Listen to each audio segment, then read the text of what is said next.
For our keynote speech, please welcome one of Indonesia's leading economists, Professor Bambang Brodjonegoro, the Minister of Research and Technology of the Republic of Indonesia. Assalamualaikum warahmatullahi wabarakatuh. Selamat malam waktu Jakarta dan selamat pagi, selamat siang waktu Amerika Serikat. Thank you for the invitation for this forum, Ignite PERMIAS. I myself used to be PERMIAS member. Saya ketua PERMIAS Urbana Champaign 1993-1994, and I really enjoy my time having studied at University of Illinois at Urbana Champaign for the period of 91 to 97. So let me try to share not only the American dreams, but also more importantly, what PERMIAS member can do later for Indonesia. So let me jump to page about American dreams. I cannot see the page number here. Next, yeah, stop. Okay, so more importantly, since you are in US already, the best thing that you can bring to Indonesia back, once you decide that you are going back to Indonesia and you decide to have careers in Indonesia, is how to transform the American dreams into so-called Indonesian dreams. Why American dreams is so famous and basically is so important for a country like Indonesia. For me, at least, meritocracy. I think the American dreams is about meritocracy.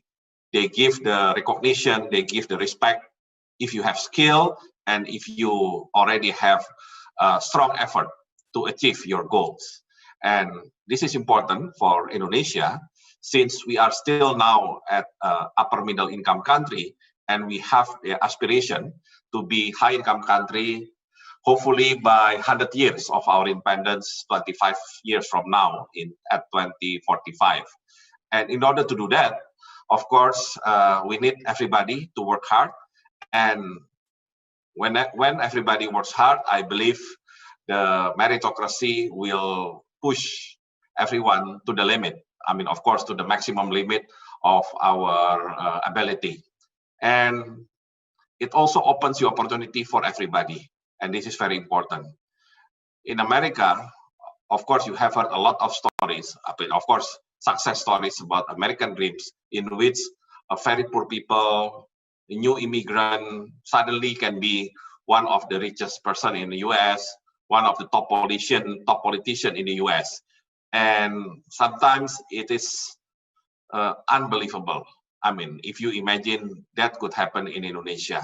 But of course, we are not talking about the believable or unbelievable, but we are talking about how we can really transform, open the opportunity for everybody to optimize their potential. So from these American dreams with the meritocracy and open opportunity, of course, you need to take the advantage. Next page, please. Record, yeah. So, of course, I myself, when I decided to continue my master and PhD in US, of course, we look forward for better knowledge. At that time, of course, the advancement of science, technology in US is much more than, of course, in Indonesia. And don't forget, at that time, there is no digital, there is the online. I remember the first internet was established when I was at fourth year, 1994 in US. So in the beginning, we expect that we will have more knowledge from US. And of course, the advancement of science and technology. But aside from our study goal, we need to learn from US about the experience itself, not only in terms of how to communicate among the, all the nations that studying in the US, but also to improve your language, of course, the English language skill, as well as you are trying to transform yourself into global citizenship. Global citizenship doesn't mean that you will not go back to Indonesia and you will look for careers somewhere outside Indonesia. Global citizenship simply means in the era of Industrial Revolution 4.0, then basically you can contribute wherever you are. And hopefully, if you decide to go back to Indonesia with your talents, your spirit of the American dreams, you can do something for Indonesia. And you can do something for Indonesia using your network, which is global around the world. So you don't have to worry that once you go back to Indonesia, you will be isolated during this digital era. And then on the next page, now the needs for better skill and the needs for specialization will be more critical, even for jobs or employment opportunities in Indonesia.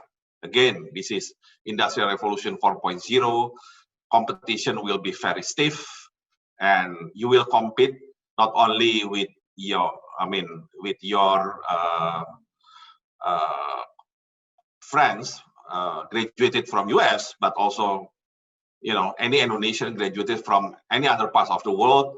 And now you have to compete sometimes with people with different background, but looking for the same job opportunity, meaning that you have to really improve your skills.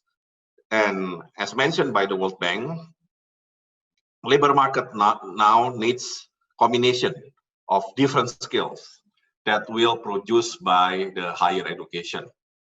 So being specialist is important, but doesn't mean that you close yourself to the knowledge of other skills or other type of jobs.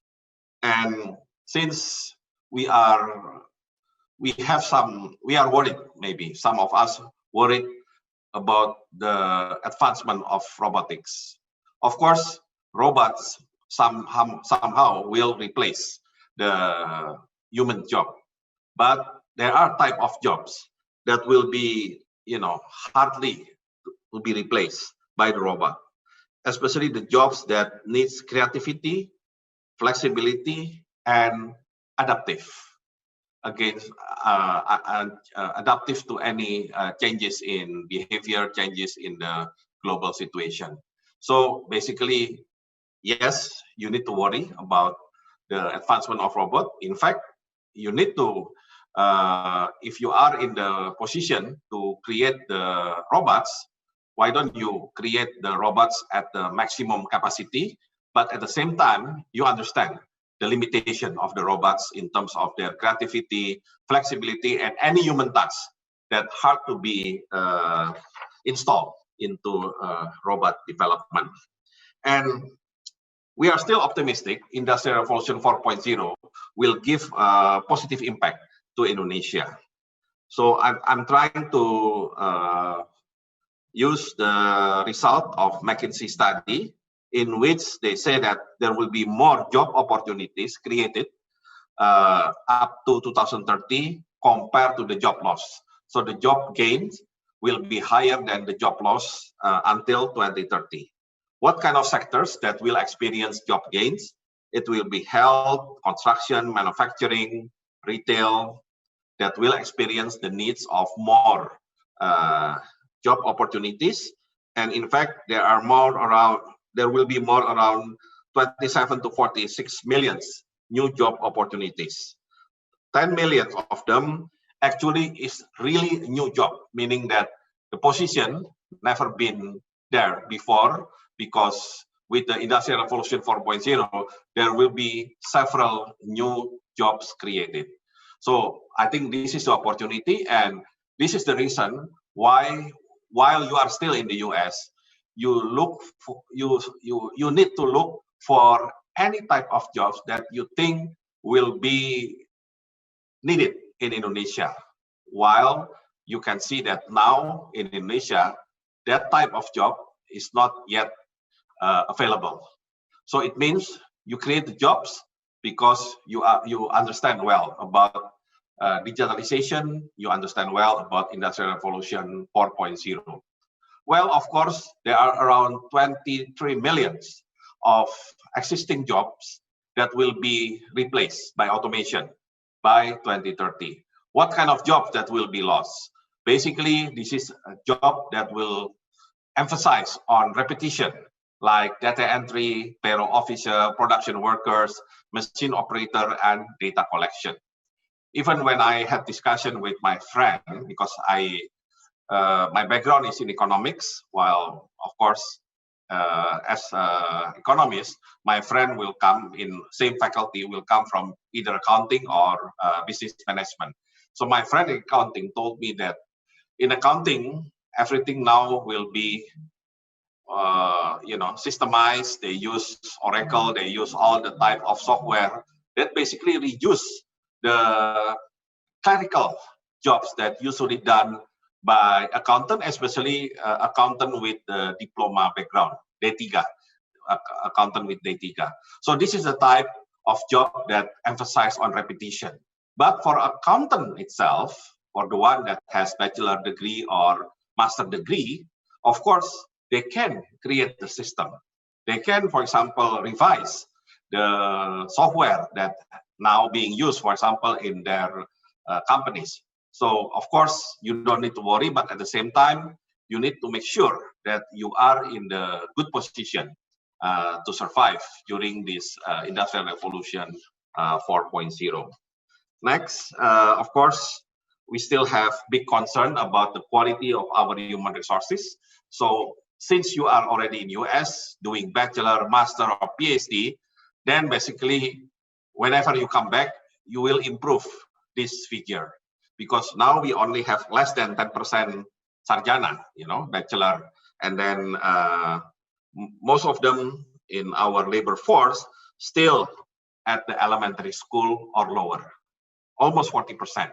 Of course, this is concerning. This is things that we need to improve, and you are in the very good position to really improve our human resource capability.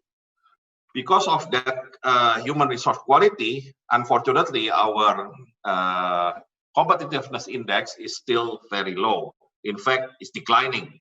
In 2019, we are ranked number 50 out of 141 countries, while part of the competitiveness is about innovation. Similar. In innovation, although, we are a bit improving, but still ranked number 85 out of 129 countries observed. Meaning, and then in ASEAN, I believe we are only second from the bottom, only better than Cambodia. So, of course, innovation, since now becomes my portfolio, becomes very critical in order to improve competitiveness. And you know very well, to do innovation, you need to do research. And part of the research has to be supported by, of course, qualified human resources. And part of the research, as you can see in our international publication, of course, Indonesia has jumped quite significantly in the last 5 years. You can see the red lines in which Indonesia, that used to be lower than any other countries in ASEAN, suddenly in 2019 becomes number 1 and still in the same position in 2020, although it's not yet completed. But of course, we are talking only about the quantity in this case. If we are talking about quality, meaning what kind of journal, international journal that most of Indonesian researchers or professors publish, yes, in terms of quality, not majority of them, not majority, so minority actually on the Q1 or Q2, most of them still on the Q3 and Q4. And in fact, in my ministry, since we are now in charge for quality of publication, quality of research, our concern is still there is kind of, manipulation, kind of mafia, even for publication or mafia for citation. It's strange, but it's true, so that's why we are trying to enforce the rules so we can avoid this kind of bad practices of publication. And when we are talking about the research potential in Indonesia on the next page, of course, our constraint is our researchers actually is below in terms of quantity. Even in quantity, is still below our neighbors, Malaysia, Singapore, or even Thailand. Why is lower? Because although we already, put all docent to be classified as researchers, although I remember one of the former rector of ITB told me, even in ITB, if he trying to, identify docent who is doing the research, actually he told me, it's only about 40%. Docent that although do research aside from, of course, doing the teaching activities. So of course, we are really short of, in terms of number of researchers. And of course, you are now either in master or PhD, especially if you decide to come back to Indonesia, and if you have desire, if you have willingness to do research, please improve the research and innovation in Indonesia by joining the troops, by joining to become researchers and innovators. Why we need this innovation? Because we want to get rid of middle income trap. Now, as I mentioned, Indonesia in 2020, we are just slightly graduated from lower middle to the upper middle. But of course, our goal is not to stay at upper middle. We need to go further, we need to go higher, up to high income country, or what we usually call developed country, negara maju. But in order to do that, of course, we need to do a leapfrog. We cannot just go, by, increasing gradually our income per capita. We won't reach that level if we are trying to do it everything gradually. We have to do the leapfrog. And how can we do the leapfrog? Innovation. That has been experienced by countries in Western Europe. Don't forget, even US did the leapfrog when Thomas Alva Edison discovered electricity in the early 20th century. England did earlier, leapfrogging when they found the steam engine, the Industrial Revolution 1.0. And of course, Indonesia, if you want to do something, we have to do leapfrog by using innovation. And with innovation, we hope that our economic growth in the future will be based on innovation rather than based on our human resources. How can we do the national innovation efficiently or smoothly? Then we have to combine, or basically we have to implement the triple helix in a very smooth way. We have to increase the communication and interaction, especially between research and industry. Currently in Indonesia, it's hard to make them, understanding each other because they have their own assumption. So that's why government in this case, including my ministry, will be responsible trying to accommodate those two of them, facilitating them to communicate, facilitating them to work together. And the result, I think, is quite satisfying. During this COVID pandemic, because we are trying to make the research and innovation consortium by combining both researchers and industry, in only 2 or 3 months, we can, invent or innovate some of the medical equipment, some of the therapy, some of the medicine for dealing with COVID-19. Only in 3 months period. Suddenly, we have been able to build a ventilator. We have been able to, set up our test kit, both rapid test kit as well as PCR test kit. Things that never happened before. Why? Because the researchers that do not know that, those kind of things are needed, while industry thinks that our researchers cannot make it, so they just imported everything from outside Indonesia. But thankfully, during this COVID, they can be together, and hopefully it can be a good start, for the future. Of course, we don't have to deal only with COVID. We have to deal with many things. We have to deal with many types of innovation. Next. So what will be our focus or priority in promoting innovation? Number one, we need a simple technology, but useful for majority of our people in agriculture and in many, and also for our SME, small and medium enterprise. And since we are quite abundant with natural resources, we need to do innovation based on our natural resources. It means that we need to create the value added of our natural resources. And of course, number three, we need to reduce our import dependence by doing the import substitution through innovation. So innovation will be useful for majority of our people if it is simple and easy to and user friendly, and it will create the value added from our natural resources, and at the same time it can improve the balance of payment by improving the local content and doing import substitution. Now I would like to end out my presentation with so-called my advice to all PERMIAS members who are now active students in bachelor, master, Ph.D. Number one, you need to enlarge your network. Since you are in the US, you are in the countries that basically becomes melting pot from maybe all nations in the world coming to the US to do the study and doing other things.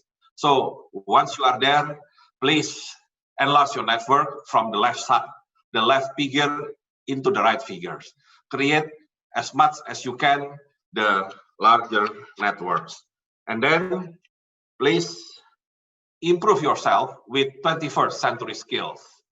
Creativity, innovation, critical thinking, problem solving, decision making, and learning. So you cannot be passive. You have to be active, and you have to be more critical. Critical in terms of trying to argue that your assumption or your theory is really valid.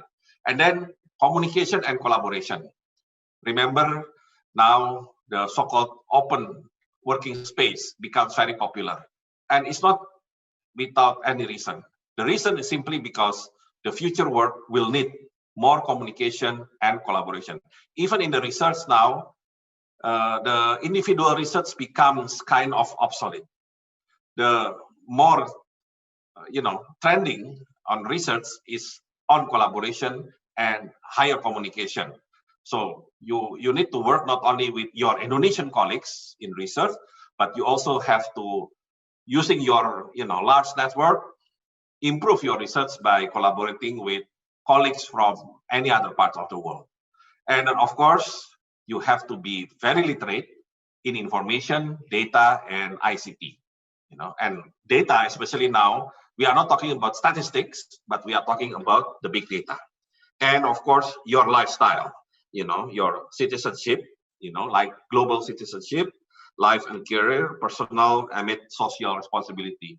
So of course, your personal goal is very important, but at the same time, social responsibility is as important as your personal goal. And I believe with social responsibility, which is very Indonesian, then you can be, an Indonesian citizen with highest contribution. And I just mentioned some of next page, please. So on the left, those are the type of literacies that you need to have. Data literacy, technology literacy, human literacy, because you need to communicate well with other colleagues, and of course, long life learners.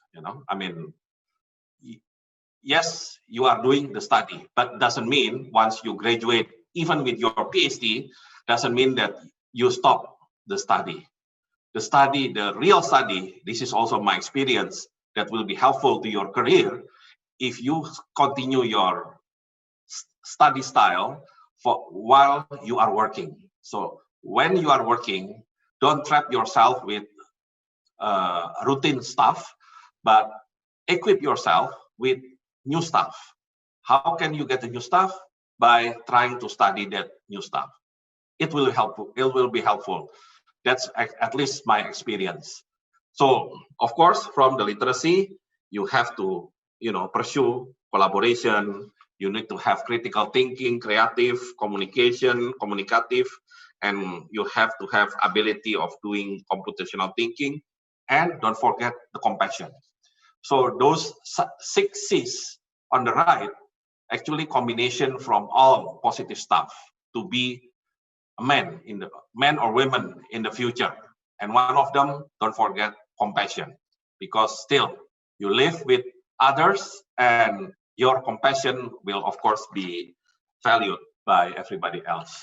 So I hope my short presentation will enhance your capability in doing your study, completing your study in the US. Congratulations for whatever you have achieved in the US. And don't forget your beloved country, Indonesia, that today commemorating the 75th years of independence, really waits for your contribution. Indonesia needs you, and I believe as a US graduate, and I'm also a US graduate, we feel that US graduates can contribute very significantly to the developed Indonesia that hopefully can be achieved during 100 years of our independence, August 17, 2045. Thank you very much. Wassalamualaikum warahmatullahi wabarakatuh.